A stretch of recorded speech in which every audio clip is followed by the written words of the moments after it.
और देखो हर एक चीज में पॉइंट है भाई और बहनों, हर एक चीज में पॉइंट। हमने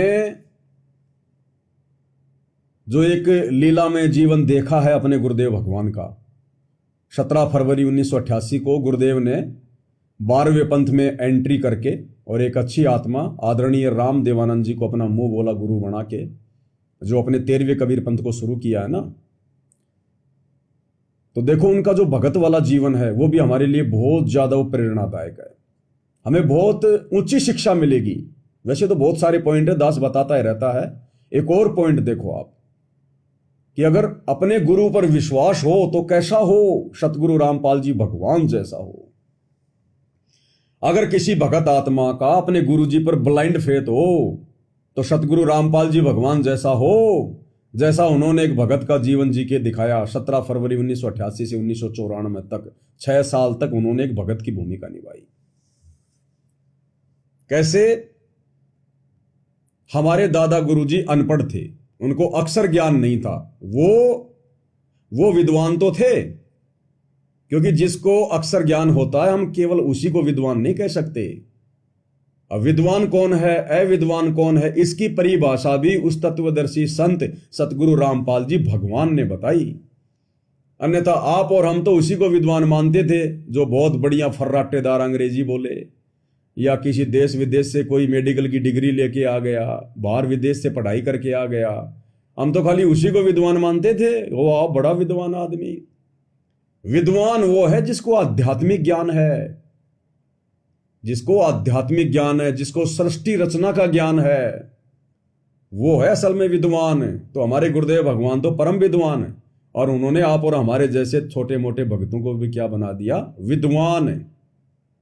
अब दुनिया के वो लोग जो इंग्लैंड, रसिया, लंदन, अमेरिका, कैलिफोर्निया जैसे शहरों में बड़ी बड़ी कॉलेजों में, यूनिवर्सिटियों में पढ़ के जो डिग्रियां लेके बैठे हैं, और सतगुरु रामपाल जी का भगत जिसको तत्व ज्ञान है वो बिल्कुल अनपढ़ है, तो सतगुरु रामपाल जी का वो अनपढ़ भगत विद्वान है, ना कि वो अमेरिका की किसी बहुत बड़ी यूनिवर्सिटी से डिग्री लेकर अपने आप को बहुत बड़ा डॉक्टर समझने वाला व्यक्ति। वो तो मूर्ख है, मूर्ख। हाँ, अगर उसको भी अगर ये तत्व ज्ञान हो जाए, सतगुरु की शरण मिल जाए, तो वो भी विद्वान की श्रेणी में है। अगर उसके पास सतभक्ति नहीं है और खाली बड़ी बड़ी डिग्रियां हैं, भले उसको 20 भाषाओं का ज्ञान है, लेकिन वो विद्वान नहीं है, वो तो मूर्ख आदमी है, अपना समय बर्बाद कर रहा, जीवन बर्बाद कर रहा अपना। तो विद्वान वो है जिसको सृष्टि रचना का ज्ञान है, जिसको आध्यात्मिक ज्ञान है, और जिसने अपनी आत्मा के कल्याण के लिए सतगुरु के चरण पकड़ लिए, उनकी जो शरण में आ गया, वो है असल में विद्वान आदमी। तो हमने अपने गुरुदेव भगवान के भगत वाले जीवन से एक बहुत बड़ी शिक्षा लेनी है। हमारे जो दादा गुरुजी थे आदरणीय राम देवानंद जी, जो हमारे पूज्य गुरुदेव जी के मुंह बोले गुरुदेव थे, जैसा कि 650 साल पहले जब यही कबीर परमात्मा काशी में आए थे तो पंडित रामानंद जी को अपना मुंह बोला गुरु धारण किया था, लोक दिखावे में, गुरु शिष्य परंपरा का निर्वाह करते हुए। तो वर्तमान में पूज्य गुरुदेव सतगुरु रामपाल जी भगवान ने, इस कबीर परमात्मा ने जो एक अच्छी आत्मा आदरणीय राम देवानंद जी को अपना मुंह बोला गुरु बनाया। वे तो अनपढ़ थे, उनको अक्षर ज्ञान नहीं था, वो किसी स्कूल में नहीं पढ़े, वो गीता नहीं पढ़ सकते थे, वेद नहीं पढ़ सकते थे, और ना उन्होंने कभी अपने भक्तों को पढ़ाया, ना कभी अपने शिष्यों को पढ़ाया। उन्होंने जो ज्ञान बताया, जो ज्ञान वो अपने गुरु जी से सीख कर आए थे पीढ़ी दर पीढ़ी, आदरणीय गरीबदास जी के बाद में उनके सीधे जो शिष्य थे वो थे शीतल दास जी। फिर शीतल दास जी से आगे चलती चलती हमारी ये परंपरा आ रही है। तो पंडित चिदानंद जी जो हमारे दादा गुरुदेव के भी गुरुदेव थे, उन्होंने जैसा ज्ञान आदरणीय राम देवानंद जी को बताया, वही ज्ञान आगे उन्होंने अपने शिष्यों को बताया। और उन शिष्यों में एक मुंह बोले शिष्य गुरुदेव भगवान भी थे, सतगुरु रामपाल जी भी थे। और सतगुरु रामपाल जी ने केवल अपने गुरुदेव के मुखार विंद से उच्चारित वचनों पर, सत्संगों पर ही विश्वास किया। यानी जैसा गुरुजी ने बता दिया, जैसा गुरुजी ने कह दिया कि बेटा ये ऐसे वो ऐसे, ये ज्ञान ऐसे, ये बात ऐसे। तो गुरुदेव भगवान ने एक भगत की लीला करते हुए आंख बंद करके विश्वास किया। गुरुदेव ने ये नहीं कहा कि गुरुजी हमें वेदों में दिखाओ, हमें गीता जी में दिखाओ, हमारे को पुराणों में दिखाओ, किसी धर्मशास्त्र से दिखाओ। जैसा उन्होंने बताया वैसा ही गुरुजी ने आंख बंद करके विश्वास कर लिया। और वेद, गीता, कुरान पुराण तो छोड़ दो, दादा गुरुदेव ने तो आदरणीय गरीबदास जी के ग्रंथ साहिब को भी किसी को खोलकर नहीं बताया, पढ़कर नहीं बताया। जैसा उन्होंने ज्ञान अपने मुंह से बताया सत्संगों में, सतगुरु रामपाल जी ने एक नेक और सुयोग्य भगत की भूमिका निभाते हुए आप और हमें समझाने के लिए कि भगत कैसा होना चाहिए, ब्लाइंड फेथ कर लिया अपने गुरुजी पर। और उसके बाद जब दादा गुरुदेव ने सतगुरु रामपाल जी को नाम दीक्षा का लीलामय रूप से आदेश दिया, ये देना शब्द तो खैर थोड़ा सा गलत हो जाएगा, गुरुदेव भगवान ने लीलामय तरीके से उनको कहकर और नाम उपदेश देने का, सत्संग करने का जो आदेश लिया, उसके बाद गुरुदेव ने सन 1993 से आदरणीय गरीबदास जी के ग्रंथ साहिब को खोल खोल कर और सत्संग किए। अब भाई और बहनों, अपने गुरु के ज्ञान को आगे कौन फैलाएगा सत्संग के रूप में? वही फैला सकता है जिसको पहले अपने गुरुदेव के वचनों पर पूरा विश्वास हो, ब्लाइंड फेथ हो कि मेरे गुरु ने जो कह दिया फाइनल, मुझे गीता, वेद, कुरान पुराण देखने की जरूरत नहीं है। और आगे धड़ल्ले से गुरुदेव भगवान निसंकोच होकर सत्संग करने लगे, दुनिया को जगाने लगे, अपना शिष्य बनाने लगे, अपने 13वें यथार्थ कबीर पंथ से जोड़ने लगे। तो इसको कहते हैं अपने गुरु जी के ऊपर ब्लाइंड फेथ। और ऐसा ही ब्लाइंड फेथ सतगुरु रामपाल जी आप और हम वर्तमान कलयुग की पिछली पीढ़ी वाले भक्तों से चाहते हैं मोक्ष के लिए। लेकिन आप और हम उस कैटेगरी में सफल नहीं हुए। आप और हम उतना विश्वास नहीं कर पाए अपने गुरुजी पर। इसलिए सन 2000 के बाद में सतगुरु रामपाल जी को आवश्यकता पड़ी अपने सत्संगों के ऊपर विश्वास करवाने के लिए, अपने वचनों के ऊपर विश्वास कराने के लिए, सृष्टि रचना पर विश्वास कराने के लिए इन धर्मशास्त्रों को खोल खोल दिखाने की आवश्यकता पड़ी। अन्यथा उन्होंने तो अपने मुंह बोले गुरुदेव पर ब्लाइंड फेथ कर लिया। और ब्लाइंड फेथ किया तभी तो उधर से उनको सत्संग करने का, नाम दीक्षा देने की आज्ञा मिली, इतने बड़े मिशन को आगे और बढ़ाने की आज्ञा मिली लीलामय रूप से। गुरुदेव ने कभी नहीं कहा कि भाई गुरुजी आप जो बातें कह रहे हैं हमने तो कभी सुनी ही नहीं, आप इनका कोई प्रमाण दो, कोई वेदों में दिखाओ, गीता जी में दिखाओ। जैसे कि गुरुदेव का छोटा भाई महेंद्र, जिसने दादा गुरुजी से नाम लिया था, दादा गुरुजी के बाद उसने सतगुरु रामपाल जी से उपदेश ले लिया। और फिर वो बार बार अपने इंटरव्यू में कह रहा है कि मैंने गुरुजी से कहा कि गुरुजी मुझे तो कोई वेदों में प्रमाण दिखाओ, आप जो बातें बोल रहे हो ना, जो सृष्टि रचना बता रहे हो ना कि ये कबीर भगवान है, कबीर जी भगवान है, इसका कोई प्रमाण दो मुझे वेदों में, गीता जी में। कौन कह रहा था? गुरुदेव का छोटा भाई महेंद्र।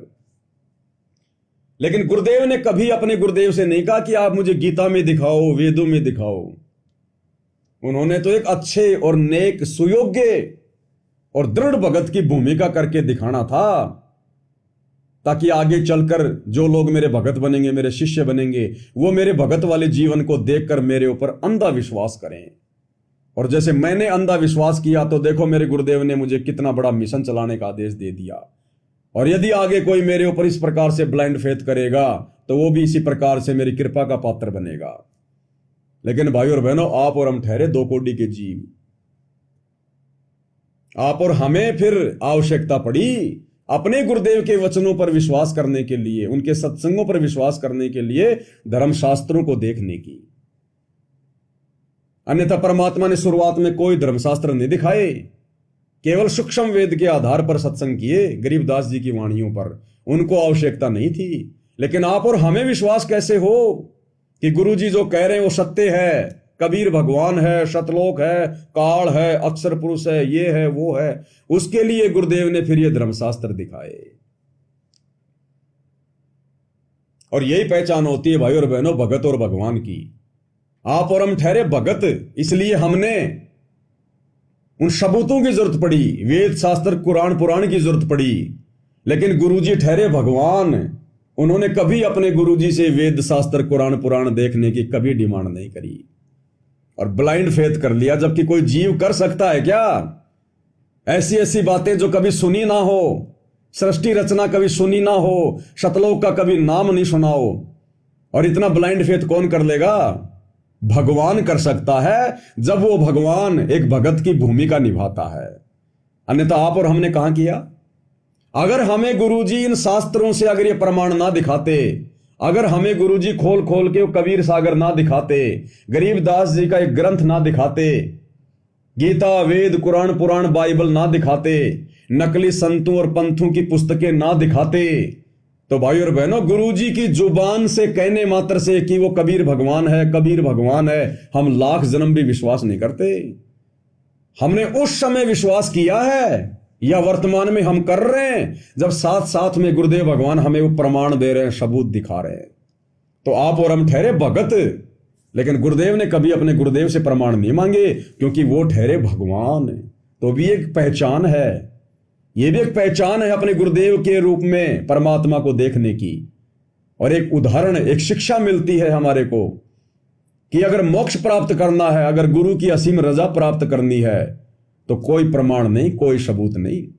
अब इतने प्रमाण और सबूत दिखा दिए, उसके बाद भी अगर किसी का मन नहीं टिक रहा है, अगर दृढ़ होकर गुरु पर विश्वास करके और संघर्ष करते हुए अगर मर्यादा नहीं निभा पा रहा है, तो वो आत्मा फिर मोक्ष की अधिकारी नहीं है, जो बार बार नाम खंडित करती है, बार बार शंका जाहिर करती है अपने गुरुदेव पर, उनके ज्ञान पर। तो ये भी एक बहुत बड़ा उदाहरण है यदि हम शिक्षा लेना चाहें तो आगे गुरुदेव भगवान हमें और क्या समझा रहे हैं फिर? ये तो भी कितने गप्पे मार कर, ताश खेल कर, कितने इधर उधर के बकवास बतला कर, या कोई टेंशन हो जाएगी उसमें पड़े पड़े सोते जाओगे, ये तो व्यर्थ में जाना था। और बात तेरा काम नहीं आवे, संतों सरने लाग रे, क्या सोए गफलत में बंदे, जाग जाग मर जाग। और बात तेरे काम ने आवे, संतों शरण लाग रे, और के सोवे गफलत में बंदे, जाग जाग नर जाग रे। सतगुरु की भक्ति के अलावा और नेक नीति ईमानदारी से अपने परिवार के पालन पोषण के लिए भगत जो काम धंधा करता है, उसके अलावा यदि हम और कुछ भी ड्रामेबाजी करते हैं, पाखंड करते हैं, अटपट करते हैं, तो वो और बातों में आ जाता है, और बातों में। और बात तेरा काम न आवे, संतों शरण लाग रे, और के सोवे गफलत में बंदे, जाग जाग नर जाग रे। अब कौन तो जाग रहा है और कौन गफलत में सोता जा रहा है? अब साध संगति से जुड़े हुए सत्सेवक भाई बहन तो जाग रहे हैं। वो शब्द की पुस्तक देना भाई। तो साध संगति से जुड़े हुए भाई बहन तो गफलत में नहीं जी रहे, वो जाग रहे हैं। और शतलोक आश्रमों से जुड़े हुए भाई बहन गफलत में सो रहे हैं। राजनीतियां करवाई जा रही हैं। कबीर प्रकट दिवस के बहाने भक्तों को लड्डू जलेबी और बर्फी का लोभ देकर ज्योति पाठ और दान के नाम पर लूटा जा रहा है। तो भाई और बहनों, गफलत में जी रहे हैं भगत भाई बहन आश्रम वाले। और आप और हमारे ऊपर गुरुदेव भगवान ने कैसी असीम रजा कर दी, कैसी विशेष रजा कर दी गुरुदेव ने। तो पहले हम गुरुदेव भगवान के शब्द को गाएंगे, उनकी महिमा करेंगे, फिर हम आगे बढ़ेंगे। और बात तेरे काम न आवे, तू संतों शरण लाग रे, के सोवे गफलत में बंदे, जाग जाग नर जाग रे, जाग जाग नर जाग रे। भाई और बात तेरे काम न आवे, तू संतों शरणा लाग रे, के सोवे गफलत में बंदे, जाग जाग नर जाग रे, जाग जाग नर जाग रे। अब ये फालतू की बातें हैं, और बातें हैं ये जो 90% भगत समाज वर्तमान में काल प्रेरणा से भ्रमित होकर अपने कोऑर्डिनेटरों पर, गुरुजी के बेटा बेटी पर, पीले पर्चों पर अंधविश्वास करके आगे बढ़ रहा है और नित अपनी मर्यादा तोड़ता हुआ जा रहा है। ये और बातें हैं। आश्रमों पे आश्रम बनाना, इस परीक्षा के समय में हमारा बाप तो हिसार जेल में 10/12 की कोठड़ी में बैठा है 12 साल से, और हमारे को सत्संग सुनने के लिए 100 एकड़ की जमीन चाहिए, 50 एकड़ के आश्रम चाहिए।